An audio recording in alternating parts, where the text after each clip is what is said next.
जानिए सीरियस राजनेता की पहचान रखने वाले नीतीश कुमार का रोमांटिक पहलू। नीतीश इतने रोमांटिक थे कि अपनी पत्नी मंजू के लिए फिल्मी गाने गुनगुनाते थे।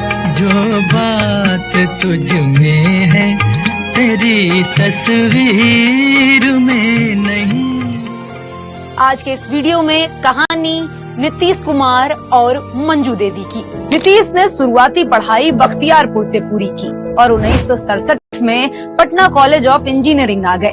इलेक्ट्रिकल इंजीनियरिंग का कोर्स खत्म होते होते परिवार ने मंजू से उनकी शादी तय कर दी। नीतीश के दोस्त उदयकांत अपनी किताब नीतीश कुमार अंतरंग दोस्तों की नजर से में लिखते हैं, नीतीश ने शादी से पहले मंजू को देखा तक नहीं था, लेकिन नीतीश के दोस्त मंजू को देखने के लिए उतावले थे, सो पहुंच गए उनके कॉलेज। मंजू देखते ही समझ गई कि ईता नीतीश के दोस्त हैं और उस शर्मा कर वहाँ से चली गई।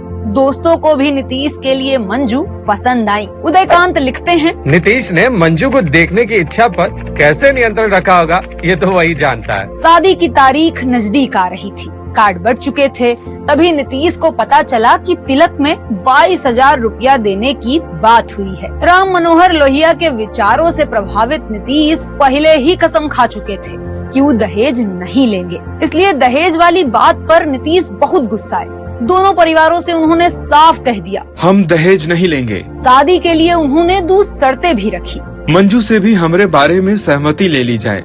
अगर मंजू को दिक्कत ना हो तो तामझाम से बारात निकाले बिना करीबियों के बीच ही शादी की जाए। मंजू की मंजूरी के बाद ही शादी के नए कार्ड छपवाए गए, जिनमें लिखा था, तिलक दहेज एवं शोषण युक्त, कुप्रथाओं से मुक्त और पुष्पमाला एवं आशीर्वचन के अतिरिक्त किसी प्रकार के उपहार का लेन देन नहीं होगा। 22 फरवरी 1973 को नीतीश और मंजू की शादी हुई। नीतीश चाहते थे कि मंजू शादी के बाद भी पढ़ाई जारी रखें, इसलिए कुछ समय ससुराल में रहने के बाद वो पटना वापस लौट आई और जीडी हॉस्टल में रहकर पढ़ाई करने लगी। तब नीतीश और मंजू अक्सर कॉलेज या हॉस्टल के बाहर मिलते, दोनों साथ में फिल्म देखते। शादीशुदा जिंदगी अच्छी चल रही थी, लेकिन तभी नीतीश ने तय किया कि वो राजनीति में कदम रखेंगे। परिवार संपन्न था तो पिता को भी नीतीश के इस फैसले से कोई दिक्कत नहीं थी। 1974 में नीतीश जेपी आंदोलन से जुड़ गए और कई बार जेल गए। मंजू अक्सर उनसे जेल में मिलने आती। शादी के 12 साल तक नीतीश ने कोई नौकरी नहीं की और वो लगातार 2 चुनाव भी हारे। यही सब वजह से घर चलाना मुश्किल हो गया था। 1975 में नीतीश के बेटे निशांत का जन्म हुआ। 1982 में मंजू को सरकारी टीचर की नौकरी मिली तो पैसों की दिक्कत तनिक कम हुई।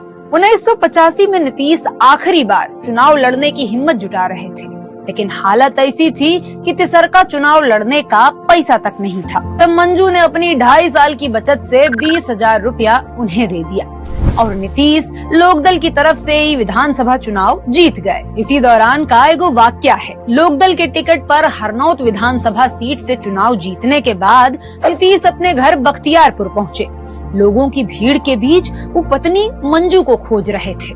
पता चला कि मंजू नैहर गई हुई हैं। दोस्त और परिवार वाले बोले, चारों तरफ होली का हुड़दंग है, वहाँ मत जाओ। लेकिन पत्नी से मिलने के खातिर नीतीश बाबू रात में ही मोटरसाइकिल से उनके मायके सेवदा निकल पड़े। विधायक बनने के बाद नीतीश को पटना में रहने के लिए फ्लैट मिला। मंजू ने भी अपना ट्रांसफर पटना करा लिया। हर दिन व्यस्त होने के बावजूद भी नीतीश खुद पत्नी को स्कूल छोड़ने जाते। 1989 में नीतीश लोकसभा चुनाव जीतकर दिल्ली पहुंच गए। मंजू ने भी नई दिल्ली के बिहार सूचना केंद्र में ट्रांसफर के लिए अप्लाई कर दिया। ये खबर अखबार में आई तो नीतीश पर पत्नी को दिल्ली बुलाने के लिए नियम तोड़े के आरोप लगे। नाराज नीतीश तुरंत तत्कालीन मुख्यमंत्री लालू प्रसाद यादव को चिट्ठी लिखे और मंजू की प्रतिनियुक्ति रद्द करवा दी। मंजू फिर पटना लौट गयी। नीतीश को जब भी फुर्सत मिलती पत्नी और बेटे से मिलने पटना आ जाते।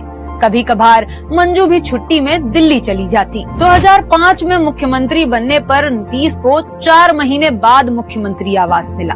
तब तक मंजू और निशांत मायके में ही रहते और नीतीश अकेले सरकारी इंतजाम वाले घर में। नीतीश को एगो अफसोस हमेशा रहा, पत्नी के साथ समय न बिता पाने का अफसोस। तब मंजू कहती, हमारे रिटायरमेंट के बाद हम सभी फिर साथ रहेंगे। वो 2012 में रिटायर होने वाली थी, लेकिन 14 मई 2007 को ही उनका निधन हो गया। नीतीश ने मंजू के नाम पर पटना के कंकड़बाग में मंजू कुमारी स्मृति पार्क बनवाया। हर साल पत्नी के जन्मदिन और पुण्यतिथि के मौके पर नीतीश वहाँ फूल चढ़ाने जरूर जाते हैं। आज इस वीडियो में इतना ही।